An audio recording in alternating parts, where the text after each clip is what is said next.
Dengderên Amerîkî di sê mijdarê de ji bo hilbijartina Serokê Amerîkayê diçin ser sandoqan. Lêbelê dengder dikarin birêya postayê yan jî bi awayekî pêşwext dengê xwe bidin. Li bajarê New Yorkê di vê hefteyê de pêvajoya dengderîna pêşwext dest pê kir. Li ber avahiyên cihên dengdalan rêzên pir dirêj çêbûn. Me jî wek dengê Amerîkayê ji dengderên New Yorkê hest û helbestên wan pirsî. I think the country has taken a very bad turn morally. I don't like. Ez wisa difikirim ku dewlet me ber bi aliyekê xirab vediçe. Ez ji nîjatperestiyê hez nakim. Nîjatperestî her tim hebû lê niha zêdetir bûye. Serokê me di derbarê Covid-19 de ango di derheqê bi karanîna maskan, durahiya cîvakî û sıskirina tedbîrên Covid-19 de em baş agahdar nekirin. Kristin Salêka jî dibêje ew wisa bawer dike ku rêveberiya Trump ji bo Amerîkayê çêtir e û ha devam kir.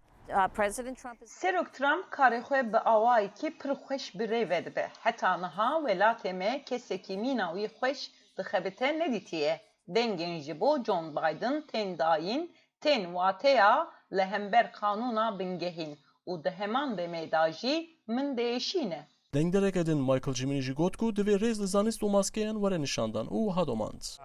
We're at a crossroads. Pêwîstiya me peveyekê heye ku em dîsa verin cemhew. Eger 4 salên din ji wiha derbas bibe, em dê belengaz bibe. Dengder George Rogers jî dibêje Partiya Komarê ji bo Amerîkayê baştir e û sedemên xwe jî wiha anî ziman.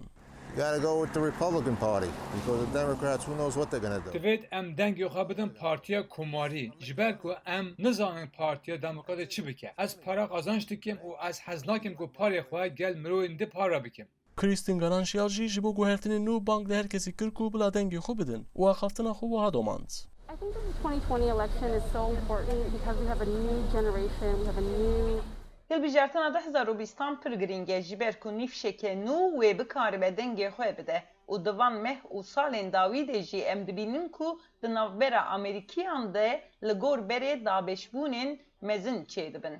Rûniştvana New Yorkê kedî jî ku nedixwast baş navê xwe bibêje got ku partiya ku wê were hilbijartin divê li hember nexweşiya koronayê alîkariya wan bike. Wekî ku tê zanîn li Amerîkayê rojane 1000 kes jiyana xwe ji dest dide û 80,000 kes jî bi nexweşiya koronayê dikeve. Ez bang li her kesî dikim bila dengê xwe bidin. Heta niha deha milyon kesî dengê xwe da lê encama hilbijartinê wê di sê mijdarê de eşkere bibe. Sinan Tunçdemîr, Dengê Amerîka, New York.